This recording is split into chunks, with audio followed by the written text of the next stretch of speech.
بسم اللہ والحمد للہ والصلاة والسلام علی رسول اللہ وعلی آلہ وصحبہ ومن والاه. رب اشرح لی صدری ویسر لی امری واحلل عقدۃ من لسانی یفقہوا قولی. اللہم انفعنا بما علمتنا وعلمنا ما ينفعنا وزدنا علما. اللہم لا سہل الا ما جعلته سہلا وَأَنْتَ تَجْعَلُ الْحَزَنَ إِذَا شِئْتَ سَهْلًا. آمین یا رب العالمین.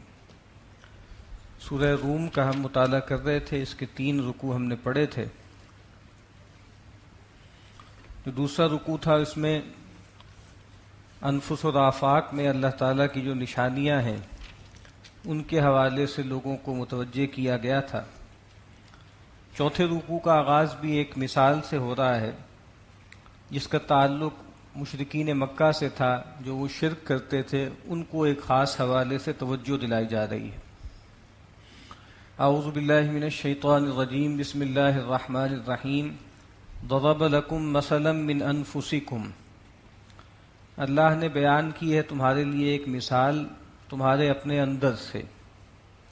هل لکم مما ملکت ایمانکم من شرکاء فیما رزقناکم فانتم فیہ سواء. کیا جو تمہارے ملک یمین ہیں، تمہارے غلام اور لونڈیاں ہیں، کیا ان میں تمہارا کوئی ساجی ہے؟ جو کچھ ہم نے تمہیں رزق دیا ہے کیا تم ان کو اس میں شریک کرتے ہو؟ اور پھر اتنا شریک کرو کہ وہ تمہارے ساتھ برابر ہو جائیں، تمہارے ہم پلہ ہو جائیں، تمہارے سٹیٹس پہ آ جائیں. اور پھر تخافونہم کخیفتکم انفسکم. اور تم ان کے بارے میں اس طرح کے اندیشے رکھنے لگو جیسے اپنے بارے میں رکھتے ہو. یعنی ایک بات تو یہ کہی کہ کیا کبھی ایسا ہوتا ہے کہ جو تمہارے غلام اور لونڈیاں ہیں، ٹھیک ہے کبھی ان سے خوش ہو کے ان کو کچھ انعام و اکرام دے دینا وہ دوسری بات ہے، لیکن کیا کبھی ایسا ہوتا ہے کہ اپنے برابر ان کو کر دو، اتنا نوازو کہ تم دونوں ایک ہی سٹیٹس پر آ جاؤ؟ اور جس طرح تمہیں اپنے بارے میں اندیشہ ہوتا ہے، جس طرح تمہیں لحاظ اپنا ہے، اپنے دوستوں کا ہے، اپنے عزیزوں کا ہے، کیا اس طرح کا لحاظ ان کے بارے میں ہوتا ہے؟ یا کیا تمہیں ان سے ویسے اندیشے ہوتے ہیں؟ یعنی جس طریقے سے انسان کو اپنے ہم پلہ لوگوں سے اندیشے ہوتے ہیں، بغاوت کے، نقصان کے، کیا ان سے تم اس طرح کے اندیشے محسوس کرتے ہو؟ کذالک نفصل الآیات لقوم یعقلون. اسی طریقے سے ہم کھول کر اپنی آیات، اپنی نشانیاں بیان کرتے ہیں ان لوگوں کے لیے جو عقل سے کام لیں. کہ 2 لوگ ہیں، جو دونوں مخلوق ہیں، ان میں فرق جو ہے وہ کتنا ہوگا؟ یعنی ایک 10 کا ہوگا، ایک 50 کا ہوگا. کہا کہ تم اپنے غلاموں کے ساتھ یہ نہیں کرتے تو تم نے اللہ تعالیٰ کے بارے میں کیا گمان کر لیا ہے کہ اللہ تعالیٰ اپنے غلاموں، اپنے جو اس کے عباد ہیں ان کو اپنے برابر کر لیں گے، اپنے ساتھ شریک کر لیں گے؟ بل اتبع الذین ظلموا اہواءہم بغیر علم. بلکہ معاملہ یہ ہے کہ یہ جو لوگ ظالم لوگ ہیں، مشرک لوگ ہیں، یہ اپنی خواہشات کی پیروی کرتے ہیں بغیر علم کے. فمن یہدی من اضل اللہ. اور جس کو اللہ تعالیٰ ہی گمراہ کر دے، جس کی گمراہی پر مہر ثبت کر دے، پھر اس کو کون سمجھا سکتا ہے، اس کو کون راہیاب کر سکتا ہے؟ وما لہم من ناصرین. اور ایسے لوگوں کے لیے کوئی مددگار بھی نہیں ہے. فاقم وجہک للدین حنیفا. تو اے نبی آپ اپنے چہرے کو دین کی طرف کر لیں اور یکسو ہو جائیں. فطرت اللہ التی فطر الناس علیہا. یہ وہی فطرت ہے جس پر اللہ تعالیٰ نے انسانوں کو پیدا کیا ہے، خلق کیا ہے. یہاں ترجمہ کیا ہے یہ وہی تراش ہے اللہ کی جس پر تراشا لوگوں کو. یعنی انسان کی ایک اصل ہے اور ایک اس کی غایت ہے. یعنی جو کسی چیز کی اصل ہوتی ہے وہی اس کی غایت بھی ہوتی ہے. تو ہماری اصل بھی بندگی ہے، ہمیں بندگی کے خمیر پر پیدا کیا گیا ہے اور ہم سے مطالبہ بھی بندگی کا کیا گیا ہے. یعنی اگر تو یہ ہو نا کہ ہمیں پیدا کیا گیا ہو سرکشی کے اصول پر، بغاوت کے اصول پر، اور پھر ہم سے کہا گیا ہے کہ بھئی ایک ہستی کے سامنے سر جھکاؤ اور اپنا ماتھا ٹیکو، تب تو ظاہری بات ہے یہ تضاد ہوتا. لیکن ہمیں خلق کیا گیا ہے فطرت پر، اسلام پر، بندگی پر، اور اسی کا ہم سے مطالبہ کیا گیا ہے. لا تبدیل لخلق اللہ. ایک تو یہ ہے کہ اللہ تعالیٰ کی جو خلقت ہے، اللہ کا بنایا ہوا جو معاملہ ہے، اس کو کوئی بدل نہیں سکتا. اور دوسرا یہ ہے کہ یہ جو ہے وہ نفی ہے لیکن اس کے معنی نہیں کے ہیں کہ مت بدلو اللہ کی خلقت کو.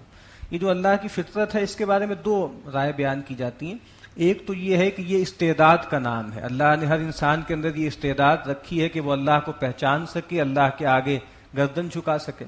تو اگر یہ استعداد کا نام ہے تو ظاہری بات ہے اس کو بدلا نہیں جا سکتا. لا تبدیل لخلق اللہ کا مطلب یہ ہوگا کہ اس استعداد کو کھرچ کے آپ باہر نہیں پھینک سکتے. انتہائی وہ لوگ بھی جو سرکش ہیں، اللہ کا انکار کرتے ہیں، وہ بھی جب نازک لمحات آتے ہیں، پریشانی آتی ہے، تکلیف آتی ہے، تو کتنے ہی واقعات ایسے رپورٹ ہوئے ہیں کہ وہ بھی کسی کو پکارنے لگتے ہیں. انگریزی کا ایک محاورہ ہے نا کہ there are no atheist in bunkers.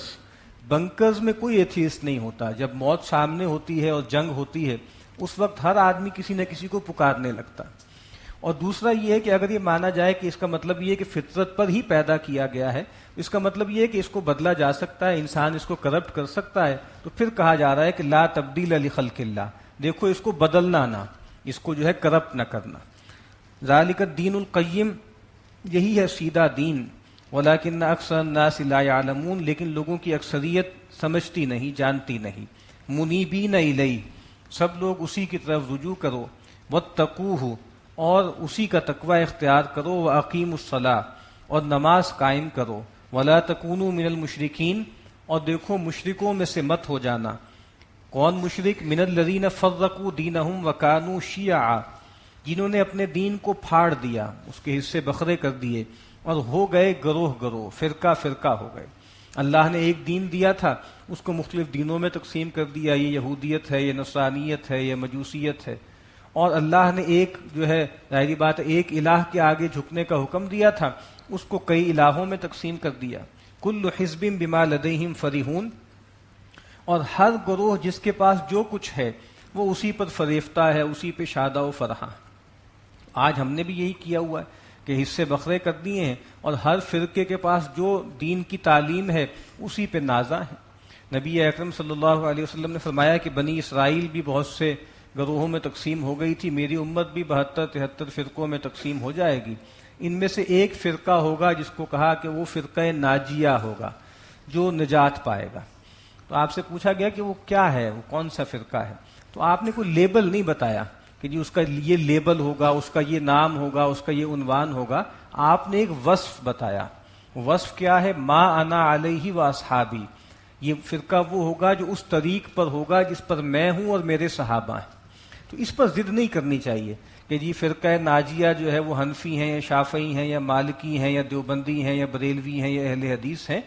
جو بھی کسی جماعت کسی فرقے سے متعلق ہے اس کے اندر اگر یہ وصف پایا جاتا ہے تو وہ فرقہ ناجیہ ہے، چاہے وہ کسی بھی لیبل کے تحت آتا ہو.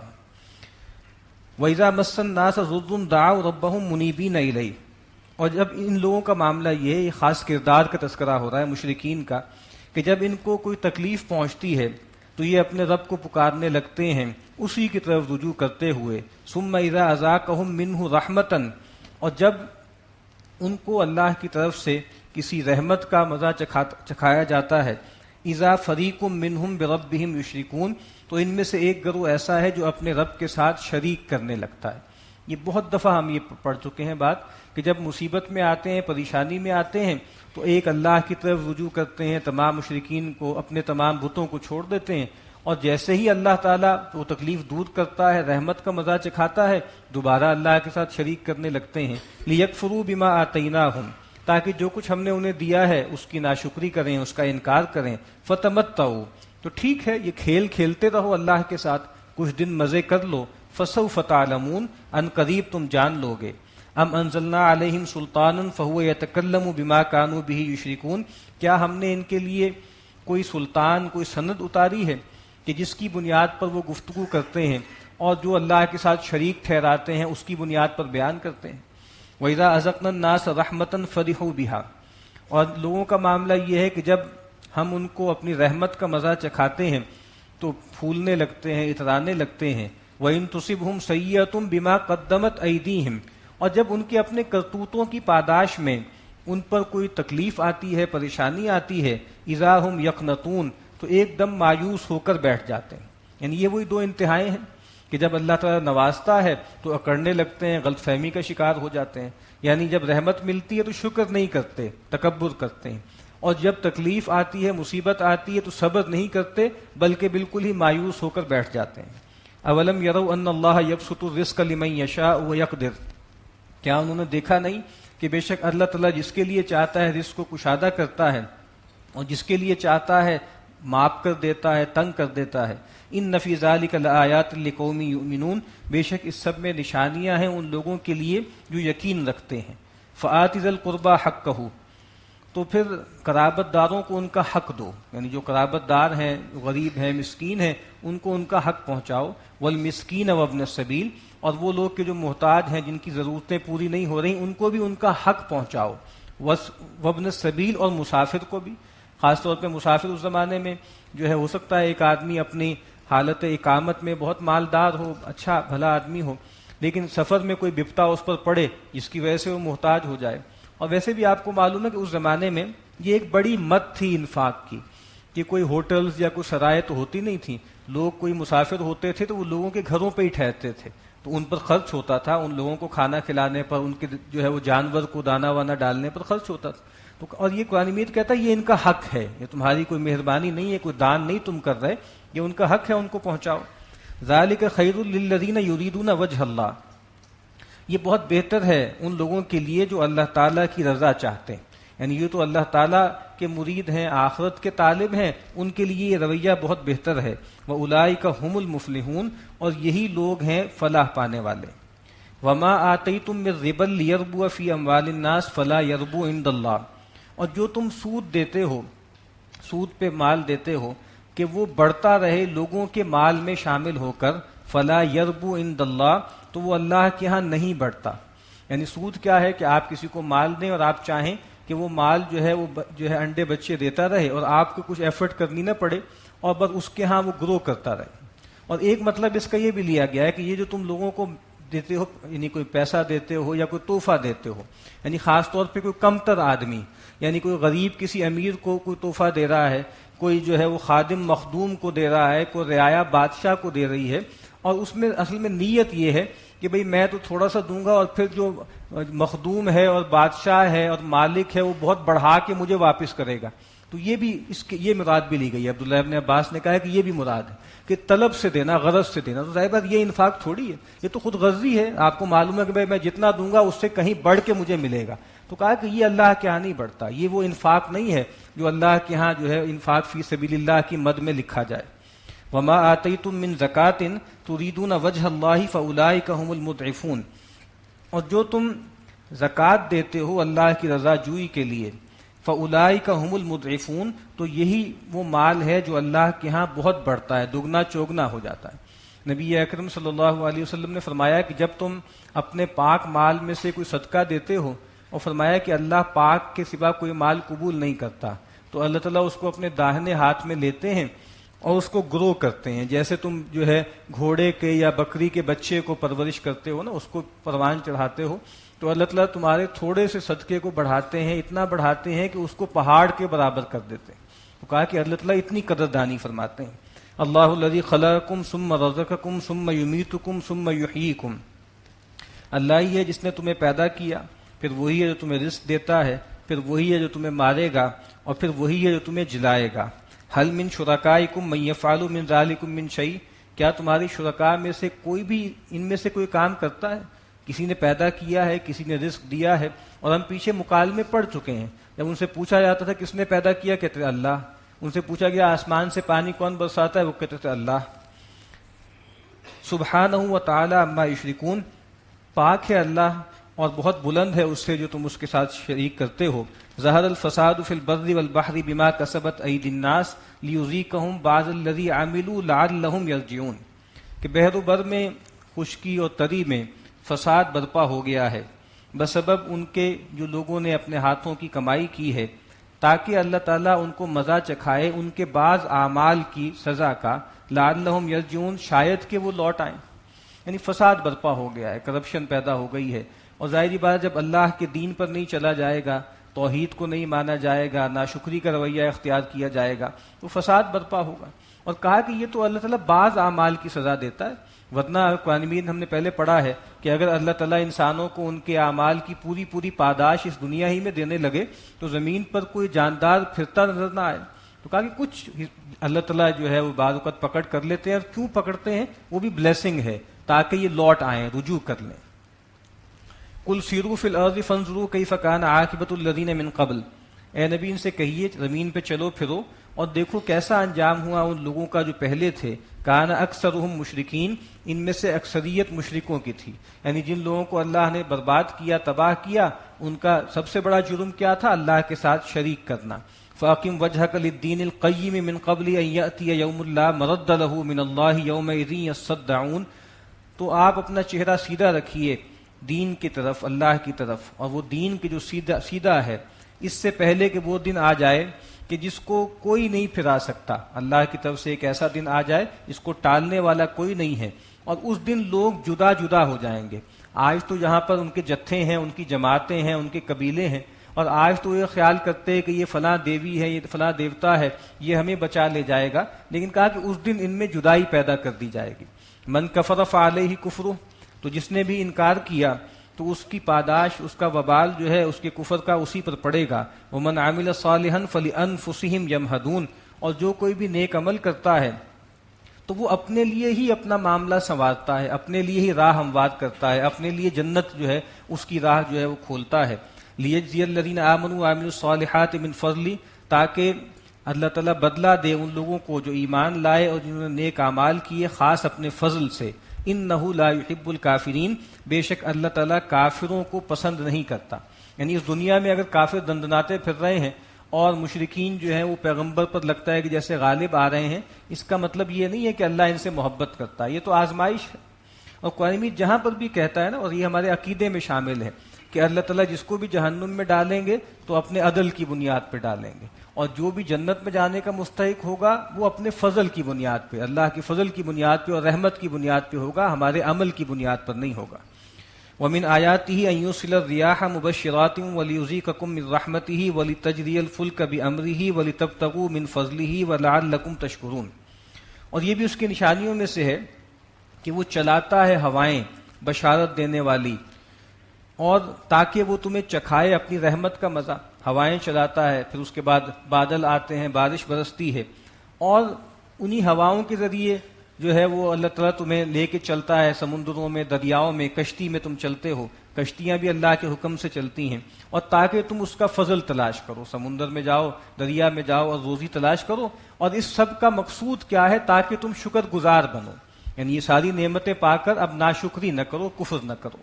وَلَقَدْ أَرْسَلْنَا مِن قَبْلِكَ رُسُلًا إِلَىٰ قَوْمِهِمْ فَجَاءُوهُم بِالْبَيِّنَاتِ فَانْتَقَمْنَا مِنَ الَّذِينَ أَجْرَمُوا، اور ہم نے آپ سے پہلے بھی بہت سے رسولوں کو بھیجا ان کی قوموں کی طرف، تو وہ رسول ان کے پاس آئے بہت واضح نشانیاں لے کر، پھر کیا ہوا کہ پھر انہوں نے انکار کیا، تو ہم نے انتقام لیا ان میں سے ان لوگوں سے جنہوں نے جرم کیا، جنہوں نے پیغمبروں کا انکار کیا۔ وَكَانَ حَقًّا عَلَيْنَا نَصْرُ الْمُؤْمِنِينَ، اور ہمارے ذمے ہے اہل ایمان کی مدد کرنا، یعنی یہ بات طے ہے، ہو سکتا ہے کچھ دیر لگے، ہو سکتا ہے آزمائش کی مدت تو طویل ہو جائے، لیکن آخر کار رسول اور اہل ایمان ہی غالب آتے ہیں۔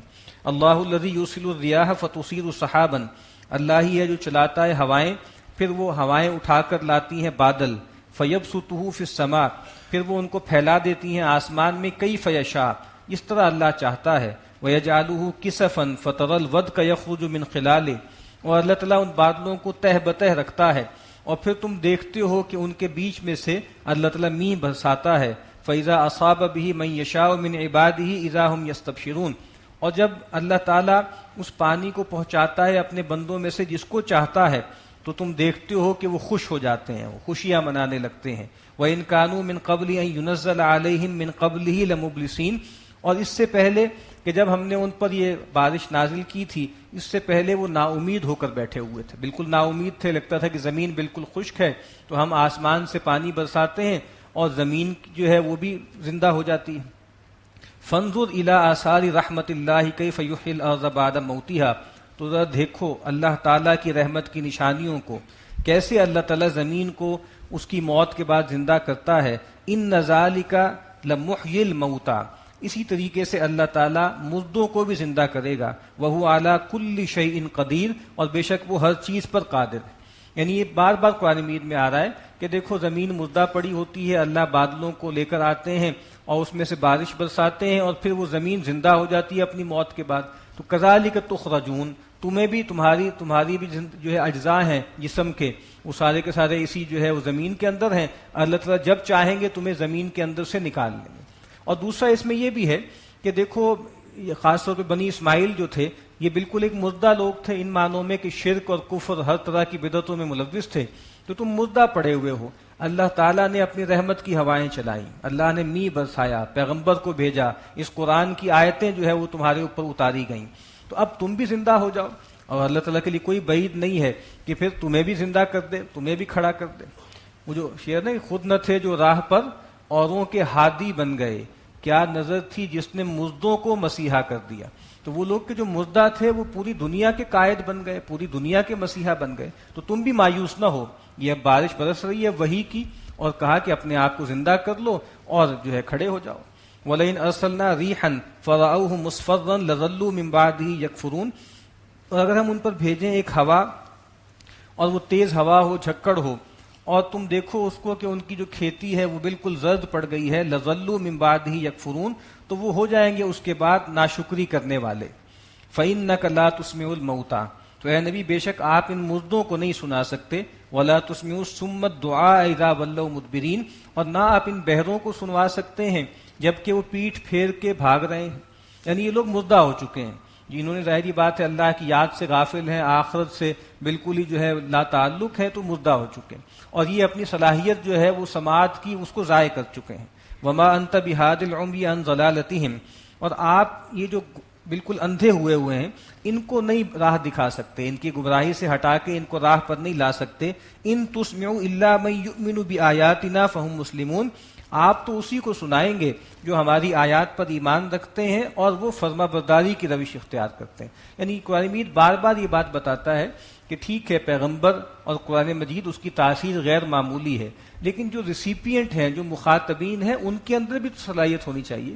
انہوں نے بھی تو اپنے اس نور کی حفاظت کی ہو جو اللہ نے ان کو دے کر بھیجا تھا۔ اگر وہ انہوں نے کی ہوگی اس نور کی حفاظت، ان فیکلٹیز کی حفاظت جو اللہ نے ان کو دی ہے، تب وہ فائدہ اٹھائیں گے، ورنہ نہیں اٹھائیں گے۔ اللہ الذی خلقکم من ضعف، وہی اللہ جس نے تمہیں پیدا کیا کمزوری میں۔ جب انسان کا بچہ پیدا ہوتا ہے تو اس سے زیادہ کمزور مخلوق کوئی نہیں ہوتی۔ ثم جعل من بعد ضعف قوة، اور پھر اس نے تمہیں اس کمزوری کے بعد قوت دے دی، لڑکپن آتا ہے، جوانی آتی ہے۔ ثم جعل من بعد قوة ضعفا، اور پھر اس جو ہے وہ قوت کے بعد دوبارہ کمزوری آتی ہے، بڑھاپے کی کمزوری آ جاتی ہے۔ وشیبہ، اور سفیدی آ جاتی ہے بالوں میں، انسان بوڑھا ہو جاتا ہے۔ یخلق ما یشاء، اللہ تعالیٰ جو چاہتا ہے تخلیق کرتا ہے۔ وہو العلیم القدیر، اور وہ علم والا، قدرت والا۔ یعنی تمہارے سامنے یہ سب ہو رہا ہے، انسان کا بچہ کتنا کمزور پیدا ہوتا ہے، پھر اللہ تعالیٰ اس کو ایک جوان رانا بنا دیتے ہیں، پھر وہ دوبارہ بوڑھا ہونے لگتا ہے اور پھر جو ہے وہ سفیدی آ جاتی ہے۔ اور مولانا شبیر احمد عثمانی صاحب نے بہت اچھا لکھا ہے کہ وہ بتا رہے ہیں کہ اصل میں یہ لگتا ہے کہ جیسے دین کا معاملہ بھی ایسا ہی ہے۔ جب دین کا آغاز ہوا تھا تو ظاہری بات ہے اس کے ماننے والے بہت تھوڑے تھے، بہت کمزوری تھی، پھر مکہ میں آہستہ آہستہ قوت ملی، پھر مدینہ میں آ کے قوت ملی، اور پھر اس کے بعد ایک وقت آیا کہ دوبارہ پھر ضعف پیدا ہو گیا، یعنی بہت جو ہے وہ بڑھ گئے، مسلمان غالب آ گئے، پھر دوبارہ کمزوری آنی شروع ہو گئی۔ تو یہ سائیکلز بھی چلتے رہتے ہیں، اور یہ بالکل وہی بات ہے جو اللہ کے نبی نے فرمائی تھی کہ بدأ الاسلام غریباً، اسلام کا جب آغاز ہوا تھا تو وہ اجنبی تھا، کمزور تھا، اور پھر ظاہری بات ہے کہ وہ غالب ہو گیا، لیکن فَسَيَعُودُ كَمَا بَدَأَ، ان قریب دوبارہ وہ لوٹ جائے گا اس حالت میں جس میں اس کا آغاز ہوا تھا، دوبارہ وہ غربت کا زمانہ آ جائے گا۔ وَيَوْمَ تَقُومُ السَّاعَةُ يُقْسِمُ الْمُجْرِمُونَ مَا لَبِثُوا غَيْرَ سَاعَةٍ، اور وہ دن کہ جس دن قیامت قائم ہوگی تو یہ مجرم قسمیں کھا کھا کر کہیں گے کہ ہم نہیں ٹھہرے دنیا میں مگر چند گھڑیاں، یعنی آج جس دنیا کے لیے اور اس دنیا کے مفادات کے لیے ہمارے پیغمبر کا انکار کر رہے ہیں اور اللہ کی کتاب کو ماننے کو تیار نہیں ہے، اس کی حالت یہ ہوگی۔ کذالک کانوا یؤفکون، یہ اسی طریقے سے جو ہے الٹے ہوئے جاتے تھے، اوندے ہوئے جاتے تھے۔ وقال الذین اوتوا العلم والایمان لقد لبثتم فی کتاب اللہ الی یوم البعث، وہ لوگ کہ جن کو علم اور ایمان دیا گیا وہ یہ کہیں گے کہ تم تو اللہ کے علم میں، اللہ کی کتاب میں جو بھی رجسٹر ہے ٹھہرے ہو یوم بعث تک، یعنی تم زندگی دنیا میں ٹھہرے جتنے عرصے بھی ٹھہرے 60 70 80 سال، پھر تمہاری برزخ کی زندگی تھی وہ اللہ جانتا ہے کتنی تھی، اور اب تم جو ہے یہاں پر آ گئے ہو اللہ کے سامنے. فہذا یوم البعث، اب وہ آ گیا ہے دوبارہ جی اٹھنے کا دن. ولکنکم کنتم لا تعلمون، لیکن تم ان باتوں کو نہیں جانتے تھے یا اس کو ماننے کو تیار نہیں تھے. فیومئذ لا ينفع الذین ظلموا معذرتهم ولا هم یستعتبون، تو یہ وہ دن ہے کہ جس دن ان ظالموں ان مشرکوں کو کوئی فائدہ نہیں دے گی کوئی معذرت، اور نہ ہی ان کو موقع دیا جائے گا کہ وہ اللہ کو راضی کر لیں، اللہ کو منا لیں. کوئی معذرت. قرآن مجید کہتا ہے کہ یا ایھا الذین کفروا لا تعتذروا اليوم، آج کے دن معذرتیں بیان نہ کرو، انما تجزون ما کنتم تعملون. تو کہا کہ نہ ان کو موقع دیا جائے گا کہ اللہ کو راضی کر لیں، اللہ کو منا لیں. وَلَقَدْ ضَرَبْنَا لِلنَّاسِ فِي هَذَا الْقُرْآنِ مِنْ كُلِّ مَثَلٍ، اور بے شک ہم نے اس قرآن میں لوگوں کے لیے ہر طرح کی مثالیں بیان کی ہیں.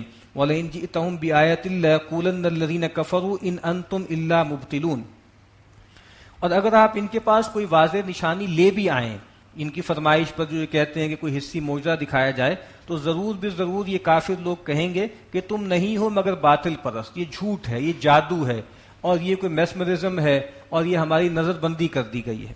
کذالک یطبع اللہ علی قلوب الذین لا یعلمون، اسی طریقے سے اللہ تعالیٰ مہر کر دیتا ہے ان لوگوں کے دلوں پر جو سمجھ نہیں رکھتے، جو جاننا نہیں چاہتے.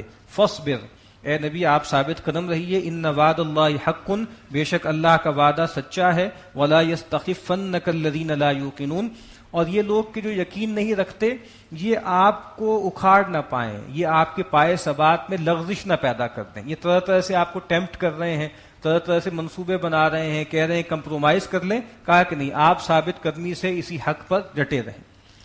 سورۃ لقمان مکیہ. بسم اللہ الرحمن الرحیم. الف لام میم تلک آیات الکتاب الحکیم. الف لام میم یہ آیات ہیں اس کتاب کی جو بہت حکمت والی کتاب ہے.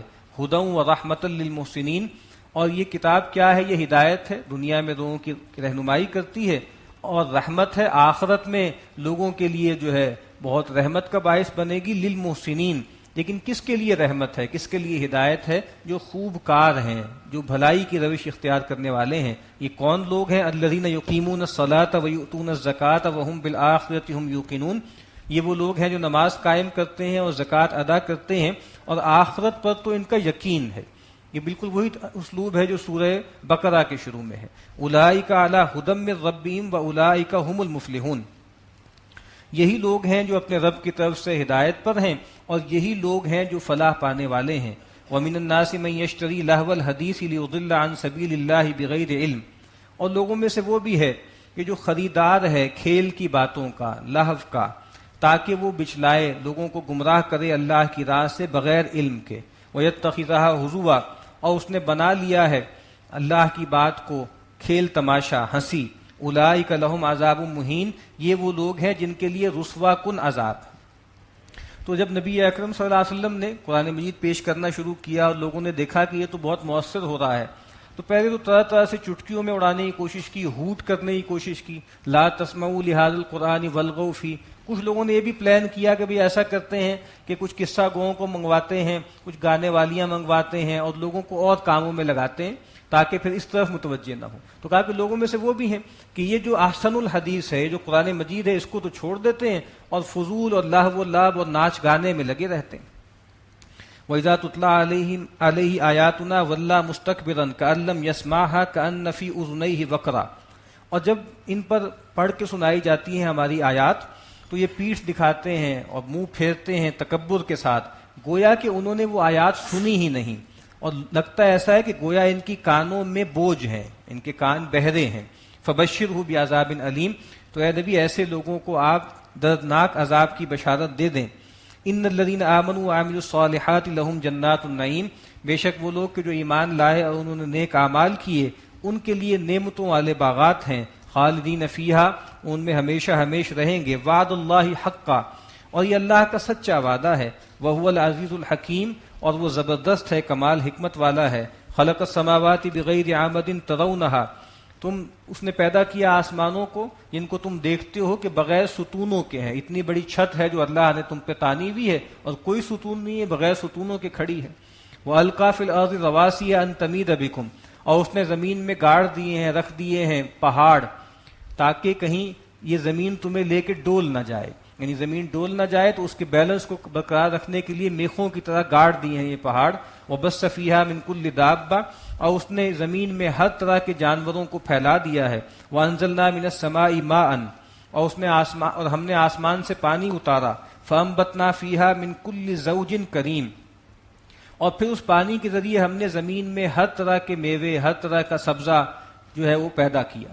ھذا خلق اللہ، یہ تو اللہ تعالیٰ کی تخلیق ہے، یہ آسمان، زمین اور جو کچھ تمہیں زمین میں حاصل ہے وہ سب تو اللہ نے بنایا ہے. فَأَرُونِي مَاذَا خَلَقَ الَّذِينَ مِن دُونِهِ، تو تم مجھے دکھاؤ کہ ان ہستیوں کو جن کو تم اللہ کے سوا پکارتے ہو، انہوں نے کیا چیز تخلیق کی ہے. یعنی اللہ تعالیٰ کی جو مخلوقات ہیں اس کے تو نمونے یہ ہیں، جن کو تم اللہ کے سوا سمجھتے ہو کہ یہ جو ہے شریک ہیں اللہ کے ساتھ، ان کی تخلیقات کہاں ہیں. بل الظالمون فی ضلال مبین، بلکہ یہ جو ظالم ہیں یہ تو بہت ہی کھلی گمراہی میں پڑے ہوئے. وَلَقَدْ آتَيْنَا لُقْمَانَ الْحِكْمَةَ أَنِ اشْكُرْ لِلَّهِ. اب یہاں سے سیدنا لقمان کی کچھ نصیحتیں ہیں، کچھ وصایا ہیں جو انہوں نے اپنے بیٹے سے کہی ہیں. اور لقمان عربوں میں ایک معروف آدمی تھے، ایک دانا حکیم آدمی کے طور پہ، اور جیسے ان کے قصوں میں، کہانیوں میں، خطبات میں، ضرب الامثال میں لقمان جیسے ایک کردار کے طور پر بیان ہوتے تھے. جس طرح گریک ٹریڈیشن ہے اس میں سقراط ہے یا افلاطون ہے، اس کا جب بھی حوالہ آتا ہے تو لوگوں کی گردنیں جھک جاتی ہیں کہ ایک بڑے آدمی کی بات بیان کی جا رہی ہے. تو لقمان کی بات جیسے گویا ان کے لیے سند تھی. اور نبی اکرم صلی اللہ علیہ وسلم نے فرمایا، مستدرک حاکم کی روایت ہے کہ خیر السودان ثلاثہ، کہ جو اسود لوگ ہیں، حبشی لوگ ہیں، ان میں 3 لوگ سب سے بہتر ہیں، سب سے اعلیٰ ہیں. لقمان، ایک تو آپ نے کہا کہ لقمان ہے، ایک بلال، اور تیسرا آپ نے کہا مہجا. مہجا ایک مولا تھے رسول اللہ صلی اللہ علیہ وسلم کے آزاد کردہ غلام تھے. تو لقمان کا بڑا درجہ ہے، بڑا مرتبہ ہے. موطا امام مالک میں ایک روایت نقل کی ہے امام مالک نے کہ ان سے پوچھا کسی نے لقمان سے کہ بھئی تمہیں یہ مرتبہ کیسے حاصل ہوا، اس مرتبے پر تم آئے ہو، یہ تمہیں کیسے حاصل ہوا. انہوں نے کہا صدق الحدیث، سچی بات کرنے سے، واداء الامانہ، اور امانت داری کے وصف سے، اور تیسری بات فرمائی وہ ترک مالا یعنینی، اور ہر اس چیز کو چھوڑ دینا جو مجھ سے متعلق نہیں ہے. تو کہا کہ اس سے مجھے اللہ نے یہ مقام عطا کیا. اس سے یہ بات بھی معلوم ہوتی ہے کہ ہمارے دین میں ذہانت یا حکمت یا دانائی محض دماغ کی چمک دمک سے حاصل نہیں ہوتی، یہ وہب ہوتا ہے، اور یہ وہب حاصل ہوتا ہے اخلاقی بڑائی سے.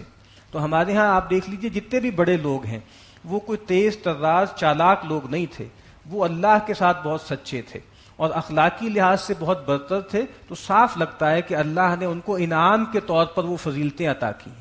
یعنی ان کے جو کارنامے ہیں وہ لگتا نہیں کہ انسانی بس کے ہیں، وہ انسانی بس سے باہر لگتے ہیں. امام نووی ہیں، امام غزالی ہیں.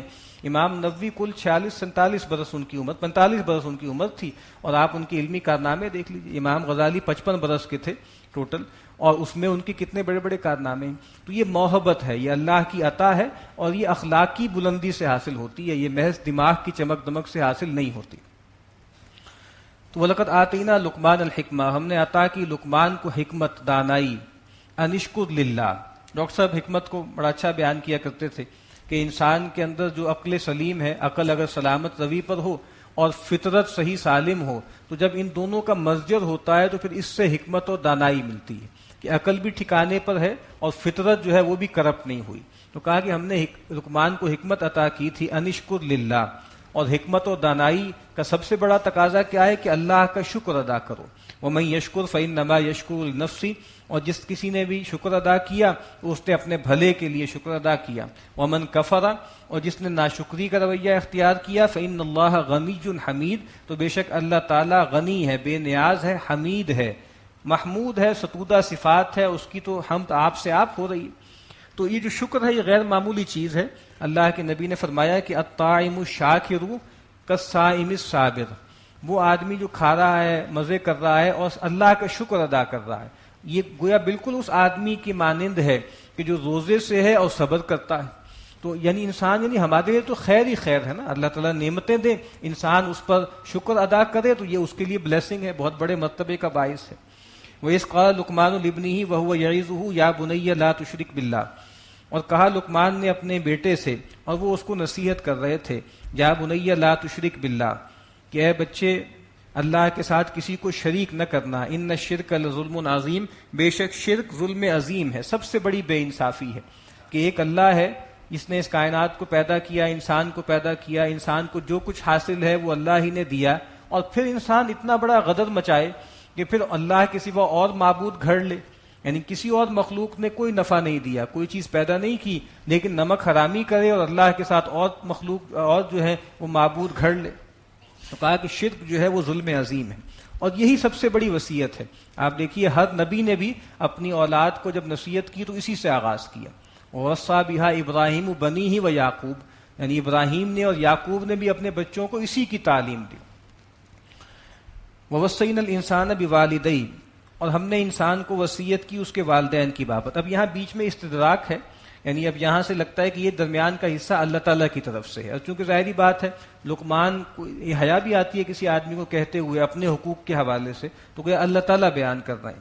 ووصینا الانسان بوالدیہ، اور ہم نے انسان کو وصیت کی اس کے والدین کے حوالے سے، حملتہ امہ وہنا علی وہن وفصالہ فی عامین، اس کو اٹھایا اس کی ماں نے بوجھ پہ بوجھ اور تھکن پہ تھکن اٹھا کر، اور اس کا دودھ چھڑانا ہے 2 برس میں۔ انشکر لی ولی والدیک، یہ شکر مانو میرا بھی اور اپنے والدین کا بھی، یعنی اللہ کا شکر ادا کرو، اور اس کے بعد مخلوقات میں سب سے بڑھ کر کون مستحق ہے تمہارے تشکر کا، وہ تمہارے والدین ہیں، اور یہاں خاص طور پہ والدہ کا تذکرہ کیا، اور جو اللہ کے نبی صلی اللہ علیہ وسلم نے بھی حسن سلوک میں والدہ کو 3 حصے زیادہ رکھا ہے نا، 3 مرتبہ آپ نے کہا کہ تمہاری ماں ہے سب سے زیادہ حسن سلوک کی مستحق، 4تھی مرتبہ کہا ہے کہ باپ۔ تو علماء نے لکھا ہے کہ 3 چیزیں ایسی ہیں کہ جس میں جو ماں ہی کا تخصص ہے، جس میں باپ کا کوئی حصہ نہیں ہے، یعنی ایک تو بچے کو اٹھا کے رکھنا 9 ماہ تک، وہ بجائے خود بہت تکلیف کا باعث ہے، پھر وضع حمل وہ بہت غیر معمولی تکلیف کا عمل ہے، اور تیسری چیز دودھ پلانا۔ یہ 3 اعمال ایسے ہیں کہ جس میں ظاہری بات ہے والد کا کوئی حصہ نہیں ہے، اسی وجہ سے کہتے ہیں کہ والدہ کا حصہ جو ہے حسن سلوک کے حوالے سے باپ سے 3 گنا زیادہ ہے۔ الی المصیر، تمہیں میری ہی طرف لوٹ کر آنا ہے۔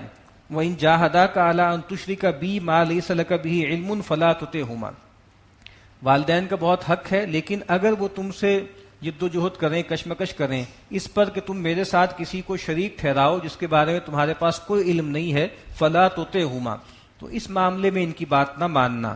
وَصَاحِبْهُمَا فِي الدُّنْيَا مَعْرُوفًا، لیکن اس کے باوجود دنیا میں بھلے طریقے سے ان سے مصاحبت کرنا۔ یہ آخری بات ہے کہ چاہے مشرک ہیں اور چاہے شرک پر مجبور بھی کر رہے ہیں، تب بھی دنیا میں ان سے اچھی مصاحبت رکھنی ہے۔ اس کو عام طور پہ کہتے ہیں نا آق کرنا، یعنی عام طور پہ تو ہمارے یہاں ہوتا ہے نا آق والدین کرتے ہیں، اصل میں آق اولاد ہوتی ہے، کہ یہ آق اولاد ہے۔ آق کا مطلب کیا ہے؟ جس نے بے یار و مددگار چھوڑ دیا اپنے والدین کو، اس کی اجازت نہیں ہے، الا یہ کہ ظاہری بات ہے کہ وہ شرک پہ مجبور کریں، یا اس گھر میں رہنے کی وجہ سے، وہاں رہنے کی وجہ سے انسان کی اپنے دین ایمان کے لالے پڑ جائیں، ورنہ کوئی صورت نہیں ہے کہ والدین کو لا تعلق چھوڑ دیا جائے۔ اطاعت نہیں کی جائے گی اگر وہ شرک اور کفر پر مجبور کر رہے ہیں۔ نبی اکرم صلی اللہ علیہ وسلم سے بھی کچھ جب قبیلوں نے کہا نا کہ ان سے ہمارا ولایت کا تعلق ہے، وہ مشرک تھے، آپ نے کہا کہ ان آل فلان لیسوا باولیائی، یہ فلاں قبیلے کے لوگ یہ میرے ولی نہیں ہیں، میرا ان سے کوئی ولایت کا تعلق نہیں ہے، میرے جو ولی ہیں وہ کون ہیں؟ المتقون، جو متقی ہیں۔ لیکن کہا کہ میرا ان کے ساتھ رحم کا تعلق ہے، خون کا رشتہ ہے، سأبلھا ببلالھا، میں اس رشتے کو تر رکھوں گا، اس کو تر رکھوں گا، اس کو گرم رکھوں گا، اس میں سردی میں نہیں آنے دوں گا، اور اس کے ساتھ جو بھی تقاضے ہیں وہ میں ادا کروں گا، لیکن میرا ان سے دلی تعلق نہیں ہے ولایت کا۔ واتبع سبیل من اناب الی، اور تم پیروی کرو، چلو اس کی راہ جو میری طرف جھکتا ہے، میری طرف رجوع کرتا ہے، اور ظاہر بات ہے وہ پیغمبر ہوتے ہیں، اللہ کے رسول ہوتے ہیں، نیک بندے ہوتے ہیں۔ ثم الی مرجعکم فانبئکم بما کنتم تعملون، پھر میری ہی طرف تمہیں لوٹ کے آنا ہے، اور پھر میں تمہیں جتلا دوں گا جو کچھ کہ تم عمل کرتے رہے۔ یا بنی انہا ان تک مثقال حبۃ من خردل فتکن فی صخرۃ او فی السماوات او فی الارض یأتی بها اللہ، کہ اے بچے بے شک اگر تم کوئی بھی نیکیہ کام کر لو، کوئی بھی تم کام کرو، چاہے وہ رائی کے دانے کے برابر بھی ہو، پھر وہ تم نے کام کیا ہو کسی غار میں، کسی جو ہے پتھر کے اندر، کھو میں، یا آسمانوں میں یا زمین میں، یأتی بہ اللہ، اللہ تعالیٰ اس کو لے آئیں گے، کوئی عمل ضائع نہیں ہوگا، چاہے تم نے آسمان میں جا کر کیا ہو، چاہے زمین میں سرنگ لگا کر کیا ہو۔ ان اللہ لطیف خبیر، بے شک اللہ تعالیٰ باریک بین ہے اور باخبر ہے۔ یا بنی اقیم الصلاۃ وامر بالمعروف وانہی عن المنکر واصبر علی ما اصابک، اے بچے نماز قائم کرو اور بھلائی کی تلقین کرو اور برائی سے روکو، اور پھر اس راہ میں جو تم پر پڑے اس پہ صبر کرو، یعنی ثابت قدم رہو جو تم پر پڑتی ہے۔ ان ذالک من عزم الامور، بے شک یہ ہمت کے کاموں میں سے ہے، یعنی نماز پہ قائم رہنا اور پھر نیکی کا حکم دینا، برائی سے روکنا، یہ آسان کام نہیں ہے، لیکن جس پر اللہ آسان کر دے۔ ولا تصعر خدک للناس ولا تمشی فی الارض مرحا، اور دیکھو اپنے گال لوگوں کے سامنے پھلا کے نہ رکھو، تکبر ایروگنس کا معاملہ نہ کرو، اور نہ زمین میں اترا کے چلو۔ ان اللہ لا يحب كل مختال فخور، بے شک اللہ تعالیٰ پسند نہیں کرتے ہر اترانے والے اور شیخی خورے کو، فخر جتلانے والے کو۔ وقصد فی مشیکا، اور اپنی چال میں میانہ روی اختیار کرو، یعنی جس طرح ہم نے پہلے پڑھا ہے تکبر کی چال بھی بری ہوتی ہے، زمین پہ پاؤں مار مار کے چلنا وہ بھی بری بات ہے، لیکن بالکل مریل چال بھی ناپسندیدہ ہے، درمیانی راہ چلو۔ یعنی سیدنا عمر نے ایک آدمی کو دیکھا، ایک نوجوان کو دیکھا کہ بڑا سر جھکا کے، جیسے ایک بڑا زاہد و عابد و صوفی ٹائپ جیسے لوگ ہوتے ہیں نا، اس طرح چل رہا ہے جھک جھک کے، تو پیچھے سے جا کے اس کو ضرب لگائی اور کہا کہ انسانوں کی طرح چلو، انسانوں کی طرح بیہیو کرو۔ تو بہت مریل چال چلنے کی بھی ضرورت نہیں ہے جس سے پتہ لگے کہ جیسے بڑے اللہ والے ہیں اور بالکل جیسے زمین میں گرے جا رہے ہیں۔ درمیانی راہ چلو، نہ کوئی زمین پہ اترانے کی ضرورت ہے اور نہ ہی بالکل مریضوں کی طرح چلنے کی ضرورت ہے۔ درمیان اللہ کے نبی صلی اللہ علیہ وسلم تیزی سے چلا کرتے تھے اور پاؤں پورا اٹھا اٹھا کے چلتے تھے، اور ایسے چلتے تھے گویا بلندی سے آ رہے ہیں، جس طرح اونچائی سے آدمی آتا ہے اس طرح چلتے تھے۔ تو وقصد فی مشیک وغضض من صوتک، اور اپنی آواز کو جو ہے وہ پست رکھو۔ ان انکر الاصوات لصوت الحمیر، بے شک ان آوازوں میں سب سے بری آواز تو گدھے کی ہے۔ اگر تو آواز کا والیوم یا یہ جو لاؤڈنیس ہے یہ کوئی بڑائی ہے تو پھر گدھے کی آواز سے زیادہ اونچی آواز تو کس کی ہوتی ہے؟ الم تروا ان اللہ سخر لکم ما فی السماوات وما فی الارض واسبغ علیکم نعمہ ظاہرۃ وباطنہ، کیا تم نے دیکھا نہیں کہ اللہ تعالیٰ نے کام میں لگا دیا ہے تمہارے لیے ہر اس چیز کو جو آسمانوں میں ہے اور ہر اس چیز کو جو زمین میں ہے، اور تمہارے اوپر پوری کر دی، کامل کر دی اپنی نعمتیں، چاہے وہ ظاہری ہوں چاہے باطنی ہوں۔ بہت سی نعمتیں ظاہری ہیں، اولاد ہے، مال ہے، دنیاوی جو ہے وہ اقتدار ہے، بہت سی باطنی نعمتیں ہیں، یعنی انسان کو شکر کی نعمت حاصل ہے اور اسی طریقے سے غنا کی نعمت حاصل ہے، یہ باطنی نعمتیں۔ وَمِنَ النَّاسِ مَن يُجَادِلُ فِي اللَّهِ بِغَيْرِ عِلْمٍ وَلَا هُدًى وَلَا كِتَابٍ مُنِيرٍ، اور لوگوں میں سے، انسانوں میں سے وہ بھی ہے جو اللہ کے معاملے میں جھگڑا کرتا ہے بغیر کسی علم کے، بغیر کسی رہنمائی کے اور بغیر کسی روشن کتاب کے۔ وَإِذَا قِيلَ لَهُمُ اتَّبِعُوا مَا أَنزَلَ اللَّهُ، اور جب اس سے کہا جاتا ہے کہ پیروی کرو اس کی جو اللہ نے نازل کی ہے، قَالُوا بَلْ نَتَّبِعُ مَا وَجَدْنَا عَلَيْهِ آبَاءَنَا، تو وہ کہتا ہے کہ ہم تو پیروی کریں گے جس پر ہم نے پایا اپنے آباء و اجداد کو۔ اولو کان الشیطان یدعوہم الی عذاب السعیر، تو کیا اگر شیطان ان کو اور ان کے باپ دادا کو دعوت دے رہا ہو جہنم کے عذاب کی طرف، تو تب بھی وہ ان کی بات مانیں گے، انہی کی راہ پہ چلیں گے۔ وَمَن يُسْلِمْ وَجْهَهُ إِلَى اللَّهِ وَهُوَ مُحْسِنٌ، اس کے برعکس جس نے بھی اپنے چہرے کو جھکا دیا اللہ کی طرف اور وہ خوب کار تھا، فقد استمسک بالعروۃ الوثقی، تو اس نے بہت مضبوط کنڈے کو پکڑ لیا، یعنی پھر اس نے اللہ کو تھام لیا۔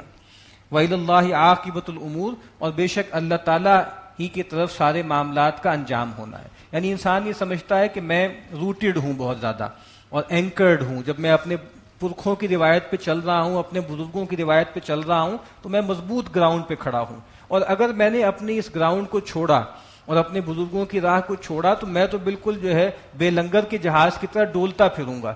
اس کو بتایا جا رہا ہے کہ بھائی اگر ان تمام بتوں کو چھوڑ کر اللہ سے جڑ جاؤ گے تو بہت مضبوط کنڈا تمہارے ہاتھ میں آ گیا، تم کہیں ادھر ادھر نہیں ہوگے، بہت مضبوط تم نے سہارا پکڑ لیا۔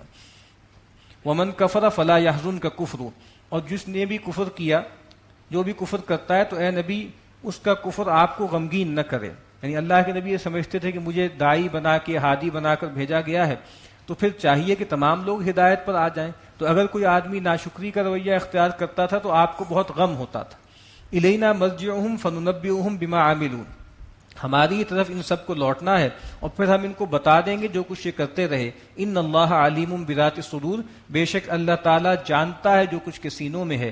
نمتعہم قلیلا ثم نضطرہم الی عذاب غلیظ، ہم ان کو تھوڑا سا دنیا میں برتنے کا سامان دیں گے، پھر ہم ان کو پکڑ لائیں گے ایک بہت ہی گاڑے عذاب کی طرف۔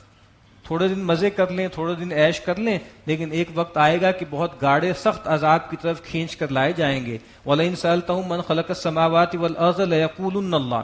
اور اے نبی جب آپ ان سے پوچھتے ہیں کہ کس نے پیدا کیا آسمانوں کو، زمین کو، تو یہ ضرور بھی ضرور کہیں گے اللہ نے. قُلِ الْحَمْدُ لِلَّهِ. اے نبی کہہ دیجئے کل حمد کل شکر اللہ کے لیے ہے. یعنی کیوں اللہ کے لیے ہے؟ کہ جو لوگ شرک کر رہے ہیں وہ بھی اس بات سے انکار نہیں کر پا رہے. یعنی اللہ تعالیٰ کی توحید اتنی واضح ہے اور اس کی نشانیاں اتنی جلی ہیں کہ اللہ کے سوا کسی کی طرف اس کو منسوب نہیں کر سکتے. بل اکثرهم لا يعلمون. لیکن ان کی اکثریت علم نہیں رکھتی. للہ ما فی السماوات والارض. بے شک اللہ ہی کا ہے جو کچھ کے آسمانوں میں ہے اور جو کچھ کے زمین میں ہے. ان اللہ هو الغنی الحمید. بے شک اللہ تعالیٰ ہی ہے جو غنی ہے، بے پرواہ ہے اور حمید ہے، سب خوبیوں والا ہے. ولو ان ما فی الارض من شجرۃ اقلام والبحر یمدہ من بعدہ سبعۃ ابحر ما نفدت کلمات اللہ.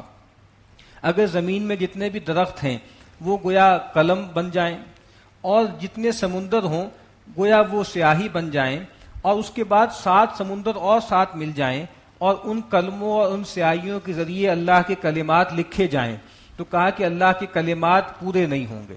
اللہ کے کلمات سے مراد اللہ کی شانیں بھی ہیں، اللہ کی صفات بھی ہیں، اللہ کی مخلوقات بھی ہیں. ان اللہ عزیز حکیم. بے شک اللہ تعالیٰ زبردست ہے، کمال حکمت والا ہے. ما خلقکم ولا بعثکم الا کنفس واحدہ. تم سب کا پیدا کرنا اور تم سب کو دوبارہ مرنے کے بعد جی اٹھانا ایسے ہی ہے جیسے ایک نفس کو پیدا کرنا اور ایک نفس کی بعثت. یعنی جو اللہ ایک نفس کو جس طرح سہولت سے پیدا کرتا ہے اسی طرح تمام مخلوقات کو پیدا کرتا ہے. اور جس طریقے سے ایک آدمی کو جی اٹھانا اللہ کے لیے بہت آسان ہے تو کل مخلوقات کو دوبارہ زندہ کرنا اللہ کے لیے بہت آسان ہے. ان اللہ سمیع بصیر. بے شک اللہ تعالیٰ سنتا ہے اور دیکھتا ہے. الم تر ان اللہ یولج اللیل فی النہار ویولج النہار فی اللیل وسخر الشمس والقمر. کیا تم نے دیکھا نہیں کہ اللہ تعالیٰ ہی داخل کرتا ہے رات کو دن میں اور دن کو رات میں، اور اس نے کام میں لگا رکھا ہے سورج اور چاند کو. کل یجری الی اجل مسمی. یہ سارے کے سارے چلتے ہیں ایک مقرر وقت تک، ہر ایک کا ایک مدار ہے، ہر ایک کا ایک سرکل ہے. وَأَنَّ اللَّهَ بِمَا تَعْمَلُونَ خَبِيرٌ. اور جو کچھ تم عمل کرتے ہو اللہ اس سے باخبر ہے. ذَلِكَ بِأَنَّ اللَّهَ هُوَ الْحَقُّ. یہ سب اس لیے ہے کہ بے شک اللہ تعالیٰ ہی الحق ہے. وَأَنَّ مَا يَدْعُونَ مِن دُونِهِ الْبَاطِلُ. اور جن ہستیوں کو یہ اللہ کے سوا پکارتے ہیں وہ باطل ہے. حقیقی واقعی ذات اللہ کی ہے اور باقی جن کو یہ پکارتے ہیں وہ تو اسماء ہیں، ان کا مسمى کوئی نہیں، وہ باطل ہیں. وَأَنَّ اللَّهَ هُوَ الْعَلِيُّ الْكَبِيرُ. اور بے شک اللہ تعالیٰ بہت بلند ہے اور بہت بڑا ہے. أَلَمْ تَرَ أَنَّ الْفُلْكَ تَجْرِي فِي الْبَحْرِ بِنِعْمَةِ اللَّهِ لِيُرِيَكُم مِّنْ آيَاتِهِ. کیا آپ نے دیکھا نہیں کہ بے شک یہ جو پانی کا جہاز ہے یہ چلتا ہے سمندر میں اللہ کی نعمت کو لے کے تاکہ وہ تمہیں دکھائے اللہ کی نشانیاں. اس طریقے سے اللہ نے تمہیں کشتی فراہم کی اور تم اس کو جو ہے چلتی ہے اور وہ پانی کو چیرتی ہوئی جاتی ہے. ان فی ذلک لآیات لکل صبار شکور. بے شک اس میں نشانیاں ہیں ہر اس شخص کے لیے کہ جو ثابت قدم رہنے والا ہے اور شکر ماننے والا. یہ دو ہی اوصاف ہمیں چاہیے کہ جب تکلیف آئے، مصیبت آئے تو صبر کریں اور جب نعمت ملے تو شکر کریں. وَإِذَا غَشِيَهُم مَّوْجٌ كَالظُّلَلِ دَعَوُا اللَّهَ مُخْلِصِينَ لَهُ الدِّينَ. اور جب یہ سمندر میں ہوتے ہیں اور ان پر موجیں ایسے چڑھ کے آتی ہیں جیسے بادل، تو وہ اللہ تعالیٰ کو پکارنے لگتے ہیں خالص کرتے ہوئے اس کے لیے اپنی اطاعت کو. فَلَمَّا نَجَّاهُمْ إِلَى الْبَرِّ فَمِنْهُمْ مُقْتَصِدٌ. اور جب ہم ان کو نجات دے کے خشکی پر لے آتے ہیں تو تھوڑے ہوتے ہیں ان میں سے کچھ ایسے ہوتے ہیں جو درمیانی رائے اختیار کرتے ہیں، جو اعتدال پہ رہتے ہیں. لیکن زیادہ تر لوگ کیا کرتے ہیں؟ پھر دوبارہ شرک کرنے لگتے ہیں، اکڑنے لگتے ہیں. وَمَا يَجْحَدُ بِآيَاتِنَا إِلَّا كُلُّ خَتَّارٍ كَفُورٍ.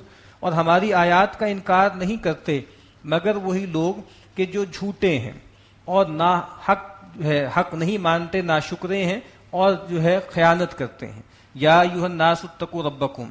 اے انسانوں اپنے رب کا تقوی اختیار کرو. واخشوا یوما. اور ڈرو اس دن سے لا یجزی والد عن ولدہ ولا مولود ہوا جاز عن والدہ شیئا. کہ کوئی باپ اپنے بیٹے کے کچھ کام نہیں آئے گا اور نہ ہی کوئی بیٹا اپنے باپ کی جگہ پر کوئی کام آئے گا. یعنی کوئی کسی کا بدلہ نہیں بن سکتا.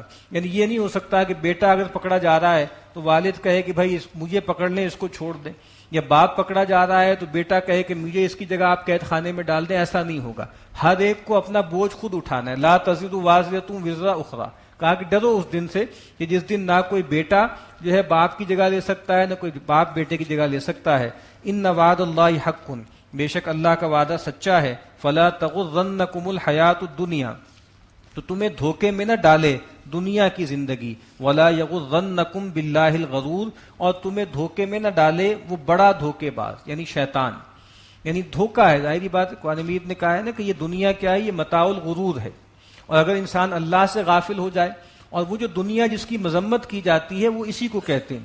مولانا روم کا بہت مشہور شعر ہے نا کہ چیست دنیا از خدا غافل بدن، دنیا کسے کہتے ہیں جس کی مذمت کی ہے، جس کو بہت حقیر و ذلیل کہا گیا ہے، وہ چیز ہے جو اللہ سے غافل کر دے۔ اور نیک معاش و نقرو فرزند و سن، یہ دنیا جو ہے وہ کپڑے لتے اور سونا چاندی اور بیوی اور اولاد کا نام نہیں ہے۔ اصل میں دنیا کیا ہے، وہ جو انسان کو اللہ سے غافل کر دے، اس کی اصل منزل کو کھوٹا کر دے۔ تو یہ دھوکے جو ہے ظاہری بات ہے شیطان کے دھوکے کئی طرح سے ہوتے ہیں۔ اس کو اگر ہم دیکھنا چاہتے ہیں تو امام ابن جوزی علیہ رحمہ کی کتاب ہے تلبیس ابلیس، بہت مشہور کتاب ہے، اردو میں بھی چھپتی ہے۔ امام غزالی علیہ رحمہ کی کتاب ہے، انہوں نے تذکرہ کیا ہے اصناف المغرورین، کہ وہ لوگ کہ جن کو دھوکہ دیا جاتا ہے، جو فریب میں آ جاتے ہیں، شیطان کے چکر میں آ جاتے ہیں، ان کی کون سے کس طرح کے اصناف ہیں۔ ان اللہ عندہ علم الساعہ، بے شک اللہ ہی کے پاس ہے الساعہ کا علم کہ دنیا کب ختم ہوگی۔ وَيُنَزِّلُ الْغَيْثَ، اور وہی بارش برساتا ہے۔ وَيَعْلَمُ مَا فِي الْأَرْحَامِ، اور وہ جانتا ہے جو کچھ کے ماؤں کے رحموں میں ہے۔ اللہ کے نبی نے فرمایا کہ یہ 5 چیزیں ہیں جو مفاتیح الغیب ہیں، یہ غیب کی کنجیاں ہیں۔ بارش کون برساتا ہے؟ اللہ برساتا ہے۔ دنیا کا خاتمہ کب ہوگا؟ اللہ جانتا ہے، اور وہ جانتا ہے جو کچھ ماؤں کے رحموں میں ہے۔ تو ہمارے یہاں لوگوں نے کہنا شروع کر دیا جدید دور میں کہ اب تو لوگ جان سکتے ہیں، یعنی الٹرا ساؤنڈ کی جگہ کی وجہ سے پتہ لگ جاتا ہے کیا جنس ہے۔ تو یعلم ما فی الارحام میں جنس ہی تھوڑی ہے، صرف یہ بھی ہے کہ وہ کون ہے، وہ کتنا جیے گا، اس کا کیا رزق ہوگا، اس کی کتنی اجل ہوگی، وہ شقی ہوگا کہ سعید ہوگا۔ تو ظاہر بات ہے اس چیز کو تو کوئی الٹرا ساؤنڈ نہیں جج کر سکتا۔ تو کہا کہ یعلم ما فی الارحام، جو کچھ اس کے بارے میں علم ہے وہ اللہ ہی کے پاس ہے۔ وما تدری نفس ماذا تکسب غدا، اور کوئی جان یہ نہیں جانتی کہ کل وہ کیا کمائی کرے گی، فزیکل کمائی کیا کرے گی، اور نیکیاں کتنی کمائے گی، یا اعمال کا کسب کیا کرے گی۔ وما تدری نفس بأی ارض تموت، اور کوئی جان یہ نہیں جانتی کہ کس زمین پر اس کو موت آئے گی، کہاں پر اس کو موت آنی ہے۔ ان اللہ علیم خبیر، بے شک اللہ تعالیٰ علم والا اور باخبر ہے۔ سورۃ السجدہ مکیہ، الف لام میم تنزیل الکتاب لا ریب فیہ من رب العالمین۔ یہ سورہ سجدہ ہے جس کو الف لام میم سجدہ بھی کہا جاتا ہے، اور نبی اکرم صلی اللہ علیہ وسلم جو ہے عام طور پر جمعے کے دن جو ہے فجر کی پہلی رکعت میں سورہ الف لام میم سجدہ اس کی تلاوت کرتے تھے، اور دوسری رکعت میں سورہ دہر یا سورہ انسان اس کی تلاوت کرتے تھے۔ تنزیل الکتاب لا ریب فیہ من رب العالمین، اس کتاب کا اتارا جانا ہے، نازل کرنا ہے، لا ریب فیہ، اس میں کوئی شک نہیں ہے، من رب العالمین، تمام جہان کے رب کی طرف سے۔ ام یقولون افترا، تو کیا یہ کہتے ہیں کہ انہوں نے اس کو خود گھڑ لیا ہے؟ بل هو الحق من ربک، بلکہ یہ حق ہے آپ کے رب کی طرف سے۔ لتنذر قوما ما اتاهم من نذیر من قبلک لعلهم یہتدون، تاکہ آپ خبردار کر دیں ایک ایسی قوم کو جن کے پاس آپ سے پہلے کوئی ڈرانے والا نہیں آیا۔ بنی اسماعیل میں سیدنا اسماعیل نبی تھے، اور اس کے بعد محمد رسول اللہ صلی اللہ علیہ وسلم جو ہے ان کو نبوت و رسالت سے فراز کیا گیا ہے۔ تو اس لیے کہ بہت عرصے سے ان کے پاس کوئی نہیں آیا، تو آپ انتظار کریں، لعلہم یہتدون، شاید کہ یہ راہیاب ہو جائیں۔ اللہ الذی خلق السماوات والارض وما بینہما فی 6 ایام، اللہ ہی ہے جس نے پیدا کیا آسمانوں اور زمین کو اور جو کچھ اس کے درمیان ہے 6 دنوں میں یا 6 ادوار میں۔ ثم استوى علی العرش، پھر وہ قائم ہوا عرش پر۔ ما لکم من دونہ من ولی ولا شفیع، تمہارا اس کے سوا کوئی نہ تو ولی ہے، نہ حمایتی ہے، اور نہ کوئی سفارشی ہے۔ افلا تتذکرون، کیا تم نصیحت حاصل نہیں کرتے؟ یدبر الامر من السماء الی الارض، وہ تدبیر امور کرتا ہے، اپنا امر نازل کرتا ہے آسمان سے زمین کی طرف۔ ثم یعرج الیہ فی یوم، پھر چڑھتا ہے وہ معاملہ اس کی طرف ایک ایسے دن میں، کان مقدارہ 1000 سنۃ مما تعدون، جس کی مقدار تمہاری گنتی کے مطابق 1000 برس ہے۔ اب یہ اللہ کے ایک دن کا تذکرہ ہے کہ اللہ کی جو پلاننگ ہوتی ہے بعض اوقات وہ 1000 برس کی تمہارے حساب سے ہوتی ہے، یا ایک جگہ پر کہا گیا کہ 50,000 سال کے برابر اللہ کا ایک دن ہے۔ ذالک عالم الغیب والشہادہ، وہی ہے اللہ جو چھپے اور ظاہر کا جاننے والا ہے، العزیز الرحیم جو زبردست ہے، چاہے تو اپنے نافرمانوں کو مشرکوں کو فوری پکڑ لے، لیکن رحیم ہے، بخشنے والا ہے، وہ رحمت سے کام لیتا ہے۔ الذی احسن کل شیء خلقہ، وہی ہے جس نے ہر چیز کو بہت خوبصورتی سے پیدا کیا۔ وبدأ خلق الانسان من طین، اور انسان کی خلقت کی ابتدا اس نے مٹی سے کی، گارے سے کی۔ ثم جعل نسلہ من سلالۃ من ماء مہین، یعنی سیدنا آدم علیہ السلام ان کا جو ہیولہ بنایا ہے وہ مٹی سے بنایا ہے۔ ثم جعل نسلہ من سلالۃ من ماء مہین، پھر اس کی اولاد بنائی نچڑے ہوئے پانی سے، ایک ایسا پانی کہ جو مہین ہے، حقیر پانی ہے، حقیر پانی کے جوہر سے اللہ تعالیٰ نے اس کی نسلوں کو چلایا، یعنی نطفے سے چلایا۔ ثم سواہ، پھر جب آدم کو بنا لیا، نک سک سے درست کر لیا، ونفخ فیہ من روحہ، اور اس میں اپنی روح میں سے پھونکا، وجعل لکم السمع والابصار والافئدہ، اور اس نے بنا دیے تمہارے لیے سماعت، بصارت اور آنکھیں اور دل، یعنی ایک تو آدم میں بھی کہا نفخت فیہ من روحی، اور ایک روح وہ ہے جو ہر انسان میں اللہ تعالیٰ پھونکتے ہیں۔ قلیلا ما تشکرون، تم بہت تھوڑا شکر کرتے ہو۔ وقالوا اذا اضللنا فی الارض ائنا لفی خلق جدید، اور یہ کہتے ہیں کہ کیا جب ہم زمین میں بالکل رل جائیں گے، زمین میں بالکل ادھر ادھر بھٹک رہے ہوں گے، ائنا لفی خلق جدید، تو کیا ہمیں دوبارہ سے بنایا جائے گا؟ ہم بالکل غارت ہو گئے زمین کے اندر، ہماری زمین میں سارے اجزاء بھی ختم ہو گئے، ہر چیز ڈیکمپوز ہو گئی، اس کے بعد کیا دوبارہ ہمیں اٹھایا جائے گا؟ بل ہم بلقاء ربہم کافرون، بلکہ ان کا معاملہ یہ ہے کہ یہ اپنے رب سے ملاقات کے انکاری ہیں۔ یعنی یہ بات کہ بھئی اللہ جس نے انسانوں کو پیدا کیا پہلی مرتبہ پانی کی ایک بوند سے، جس نے اس پوری کائنات کو پیدا کیا، اس کے لیے انسان کو پیدا کرنا کچھ مشکل نہیں ہے، لیکن سوال یہ پیدا ہوتا ہے کہ پھر یہ کیوں انکار کر رہے ہیں باعث بعد الموت سے یا دوبارہ جی اٹھنے سے؟ اصل بات یہ ہے کہ یہ اپنے مالک کو فیس نہیں کر سکتے، کیونکہ غداری کی ہے، انہوں نے شرک کیا ہے، کفر کیا ہے، اور ایک ایسی زندگی بسر کر رہے ہیں کہ جو ایتھیکل نہیں ہے، جو اخلاقی نہیں ہے، اس کی وجہ سے وہ اپنے مالک کا سامنا نہیں کر سکتے، اس وجہ سے سارے بہانے بنا رہے ہیں۔ قُلْ يَتَوَفَّاكُمْ مَلَكُ الْمَوْتِ الَّذِي وُكِّلَ بِكُمْ ثُمَّ إِلَىٰ رَبِّكُمْ تُرْجَعُونَ، اے نبی کہہ دیجئے کہ تمہاری جان قبض کر لیتا ہے ملک الموت، جو فرشتہ ہے موت کا، الَّذِي وُكِّلَ بِكُمْ، جس کو تم پر مقرر کیا گیا ہے، ثُمَّ إِلَىٰ رَبِّكُمْ تُرْجَعُونَ، پھر تمہیں تمہارے رب کی طرف لوٹا دیا جائے گا۔ عام طور پہ جو نام اس کا آتا ہے اسرائیل، وہ کسی صحیح روایت میں نہیں ہے، کچھ اور تفصیلی روایات ہیں۔ قرآن مجید میں جو عنوان آیا ہے ان کا وہ کیا ہے؟ وہ ملک الموت ہے، موت کا فرشتہ۔ وَلَوْ تَرَىٰ إِذِ الْمُجْرِمُونَ نَاكِسُو رُءُوسِهِمْ عِندَ رَبِّهِمْ، اور جب آپ دیکھیں گے ان مجرموں کو کہ یہ سر نواڑے ہوئے، سر ڈالے ہوئے کھڑے ہوں گے اپنے رب کے سامنے، یعنی آج تو اکڑا رہے ہیں، جب آپ ان کو بلاتے ہیں تو گردنیں زور زور سے مارتے ہیں، منہ پھیر کے چلے جاتے ہیں، لیکن وہ دن ہوگا کہ بالکل گردنیں ڈالے ہوئے اپنے رب کے سامنے مجرموں کی طرح حاضر ہوں گے، اور اس وقت وہ کہیں گے ربنا ابصرنا وسمعنا، اے رب دنیا میں ہمیں کچھ دکھتا نہیں تھا، تیری نشانیاں بھی نہیں دکھتی تھیں، تیرے رسول بھی نہیں دکھتے تھے، اور کچھ سنتا بھی نہیں تھا ہمیں، نہ ہمیں قرآن سنتا تھا، نہ اس کائنات کی پوری باقی جو گواہی تھی وہ سنتی تھی، لیکن آج ہم نے دیکھ بھی لیا اور سن بھی لیا، آج ہماری طبیعت صاف ہو گئی، فرجعنا، تو ہمیں واپس لوٹا دے دنیا میں، نعمل صالحا، اب ہم جب دوبارہ جائیں گے تو اچھے عمل کریں گے، انا موقنون، اب ہمیں یقین آ گیا، ظاہر بات اب ہم نے مشاہدہ کر لیا نا، اسی لیے قرآن مجید کہتا ہے کہ اہل ایمان کا سب سے بڑا وصف کیا ہے؟ یؤمنون بالغیب،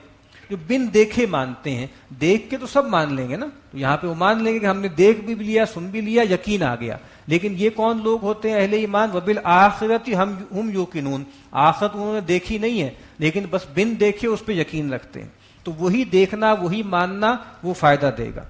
وَلَوْ شِئْنَا لَآتَيْنَا كُلَّ نَفْسٍ هُدَاهَا، اگر ہم چاہتے تو جبری طور پر ہر جان کو اس کی ہدایت دے دیتے، یعنی یہ آزمائش ہی نہ ہوتی، کفر اور اسلام کا یہ معاملہ ہی نہ ہوتا، پیغمبروں کو نہ بھیجا جاتا، یا پیغمبروں کو بھیجتے تو سب لوگ ایک دم مطیع ہو جاتے، کہا کہ ہماری اسکیم نہیں ہے، اگر ہم چاہتے تو ان کو بناتے ہی ایسا کہ انکار نہ کر سکتے، لیکن ولیکن حق القول منی لأملأن جہنم من الجنۃ والناس اجمعین، لیکن میری بات پوری طے ہو چکی ہے، ٹھیک بات پڑ چکی ہے کہ میں ضرور بھی ضرور بھر کے رہوں گا جہنم کو انسانوں اور جنات سے، یعنی ان سب سے بھر دوں گا میں، انسانوں سے اور جنات سے جہنم کو بھر دوں گا، وہ لوگ کہ جو دنیا میں سرکشی کا رویہ اختیار کرتے ہیں، فذوقوا بما نسیتم لقاء یومکم ھذا، تو اب تم اس عذاب کا مزہ چکھو بسبب اس کے کہ تم آج کے دن کی ملاقات کو بھلائے ہوئے تھے. انا نسیناکم، تم نے ہمیں بھلائے رکھا، آج ہم نے تمہیں بھلا دیا،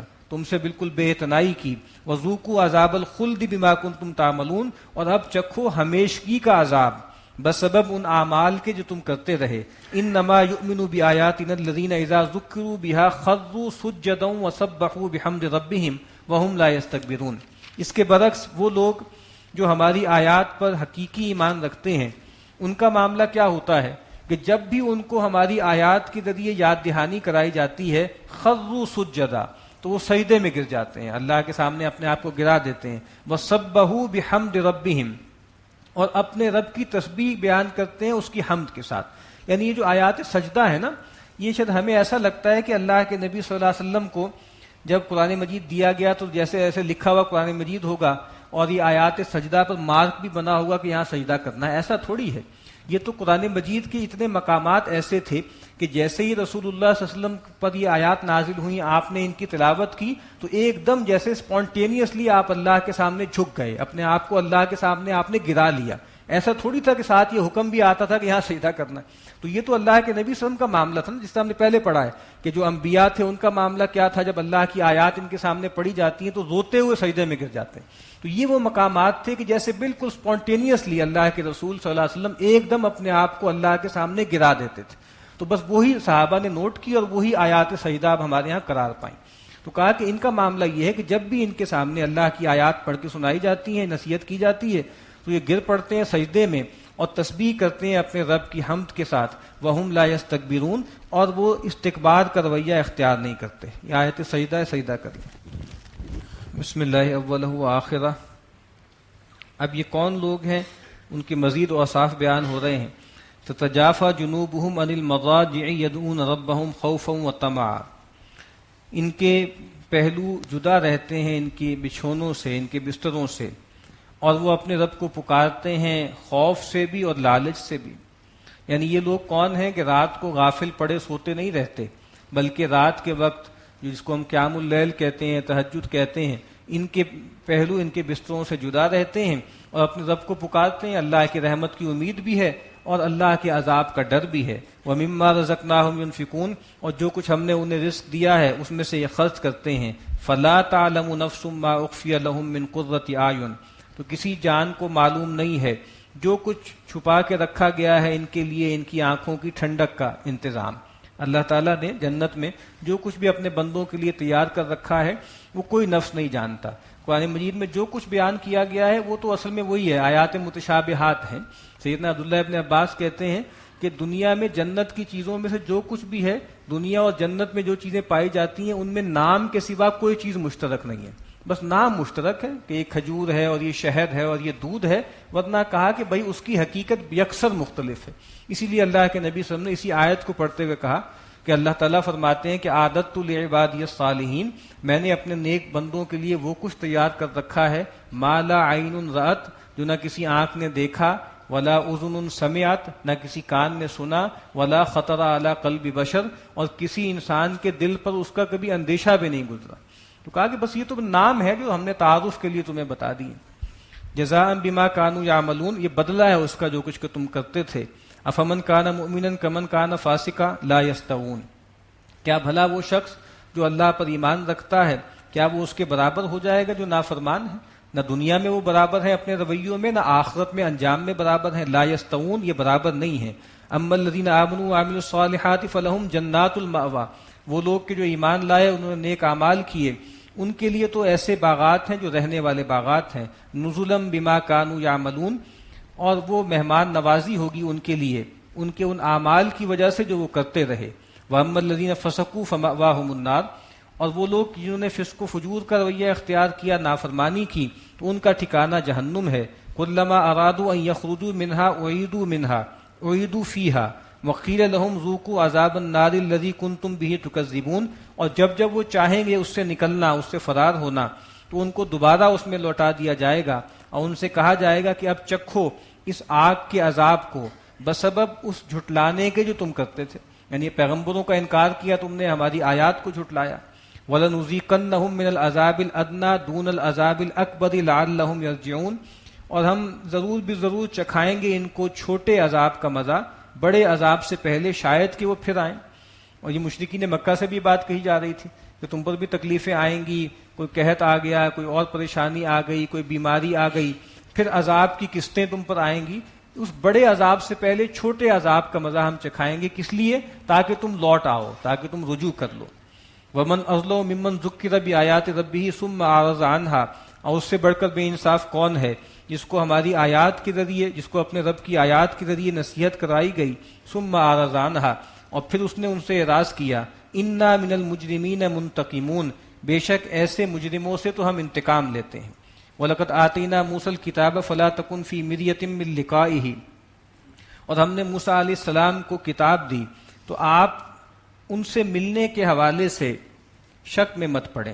ایک ترجمہ تو اس کا یہ کیا گیا ہے، جس کا بہرحال اس کانٹیکسٹ سے تعلق نہیں لگتا، کہ وہ جو معراج میں آپ کی ملاقات جو ہے ہوئی ہے یا ہونی ہے سیدنا موسیٰ علیہ السلام سے، تو آپ اس بارے میں شک میں نہ پڑیں، آپ کی ملاقات جو ہے وہ سیدنا موسیٰ سے ہوئی ہے۔ اور دوسرا یہ کہ درمیان میں بات کہی جا رہی ہے کہ اللہ کے نبی صلی اللہ علیہ وسلم سے کہا جا رہا ہے کہ یہ جو آخرت کا عذاب ہے، جو دنیا کا عذاب ہے، یا اللہ سے جو ملاقات ہے، اس کے بارے میں آپ شک میں نہ پڑیں۔ وَجَعَلْنَاهُ هُدًى لِبَنِي إِسرائیل، اور ہم نے بنایا ان کو ہدایت بنی اسرائیل کے لیے۔ وَجَعَلْنَا مِنْهُمْ أَئِمَّةً يَهْدُونَ بِأَمْرِنَا لَمَّا صَبَرُوا، اور ہم نے بنی اسرائیل کو ان میں سے ہم نے پیشوا بنا لیے، یہدون بِأَمْرِنَا، جو ہماری حکم کے مطابق رہنمائی کرتے تھے، لما صبروا، جب انہوں نے صبر کیا، ثابت قدم رہے، وَكَانُوا بِآيَاتِنَا يُوقِنُونَ، اور وہ ہماری آیات پر یقین رکھتے تھے۔ بنی اسرائیل کو ہم نے امامت دی، کن اوصاف پر ہم نے ان کو امامت دی؟ وہ پیشوائی کا مرتبہ رکھتے تھے، دنیا میں بھی غالب تھے، اور شہادت الناس کے منصب پر بھی فائز تھے۔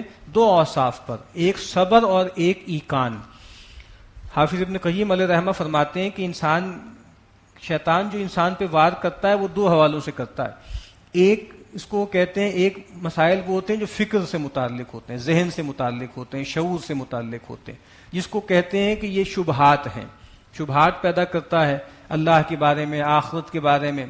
اور دوسری خرابیاں شیطان جو پیدا کرتا ہے وہ پیدا کرتا ہے عمل کے اندر، کرپشن جو ہوتی ہے وہ وجود کے اندر اور عمل کے اندر ہوتی ہے، اس کو وہ کہتے ہیں کہ اس کا سبب شہوات ہوتی ہیں، خواہشات ہوتی ہیں۔ تو شبہات اور شہوات یہ ہمارے سب سے بڑے مسئلے ہیں، اور ان دونوں کا علاج گویا اس آیت میں بیان کر دیا کہ شہوتوں کا علاج کس چیز سے کرنا ہے؟ صبر سے، یہ تھام کے رکھنا ہے اپنے آپ کو۔ جو بھی ٹیمپٹیشنز آ رہی ہیں اللہ کی نافرمانی کی، اس کے مقابلے میں سب سے زیادہ مضبوط چیز کیا ہے؟ ہمارے پاس صبر ہے۔ اور شبہات کے مقابلے میں مجھے اقبال نے کہا نا کہ میرا دل میری رزم گاہ حیات، گمانوں کے لشکر یقین کا ثبات، تو گمانوں کے لشکر آ رہے ہیں، اس کے مقابلے میں کیا چیز ہے آپ کے پاس؟ وہ یقین کا ثبات۔ تو یقین کے ذریعے شبہات کا مقابلہ کرنا ہے، اور صبر کے ذریعے شہوات کا مقابلہ کرنا ہے۔ اسی پہ دنیا اور آخرت کے سارے فضائل مرتب ہوتے ہیں۔ ان ربک هو یفصل بینہم یوم القیامۃ فیما کانوا فیہ یختلفون، بے شک آپ کا رب ان کے درمیان فیصلہ کر دے گا قیامت کے دن ہر اس معاملے میں جس میں یہ اختلاف کرتے ہیں۔ اولم یہدی لہم کم اہلکنا من قبلہم من القرون یمشون فی مساکنہم، کیا ان کی رہنمائی کے لیے کافی نہیں ہے کہ کتنی ہی بستیوں کو ہم نے، جماعتوں کو ان سے پہلے ہلاک کر دیا، جن کے مسکنوں میں یہ چلتے پھرتے ہیں، ان کے کھنڈرات پر ان کا گزر ہوتا ہے۔ ان فی ذالک لآیات، اس میں بہت نشانیاں ہیں۔ افلا یسمعون، کیا یہ سنتے نہیں ہیں؟ اولم یروا انا نسوق الماء الی الارض الجرز فنخرج به زرعا تأکل منه انعامهم وانفسهم، کیا انہوں نے دیکھا نہیں کہ کس طریقے سے ہم ہانک کر لے کر آتے ہیں پانی کو ایک چٹیل زمین کی طرف، اور پھر ہم اس پانی کے ذریعے نکالتے ہیں کھیتی جس کو یہ خود بھی کھاتے ہیں اور ان کے چوپائے بھی کھاتے ہیں۔ افلا یبصرون، کیا یہ دیکھتے نہیں ہیں؟ اللہ سے یہ نشانیاں طلب کر رہے ہیں اللہ کے رسول سے، اتنی بڑی بڑی نشانیاں روزمرہ، یہ دیکھتے نہیں۔ وَيَقُولُونَ مَتَىٰ هَٰذَا الْفَتْحُ إِن كُنتُمْ صَادِقِينَ، اور یہ کہتے ہیں کب ہوگا فیصلہ اگر تم سچے ہو، اگر تم اللہ کے رسول ہو تو عذاب آ کیوں نہیں جاتا؟ قُلْ يَوْمَ الْفَتْحِ لَا يَنْفَعُ الَّذِينَ كَفَرُوا إِيمَانُهُمْ وَلَا هُمْ يُنذَرُونَ، اے نبی ان سے کہہ دیجئے کہ ابھی وہ فیصلہ نہیں ہو رہا تو ان کے لیے بڑا فائدہ ہے، بلیسنگ ہے۔ ان سے کہہ دیجئے کہ جب وہ فیصلے کا دن آ جائے گا، اس دن ان کافروں کو ان کا ایمان لانا فائدہ نہیں دے گا، اور نہ ان کو مہلت دی جائے گی۔ تو ابھی تو مہلت ہے ان کے پاس، ابھی تو چاہیے کہ اس کو گویا اس سے فائدہ اٹھائیں۔ فَأَعْرِضْ عَنْهُمْ وَانتَظِرْ، تو اے نبی آپ ان سے اعراض کیجئے اور آپ انتظار کیجئے، انہم منتظرون، یہ بھی انتظار کر رہے ہیں۔ بارک اللہ لی ولکم فی القرآن العظیم والنفع۔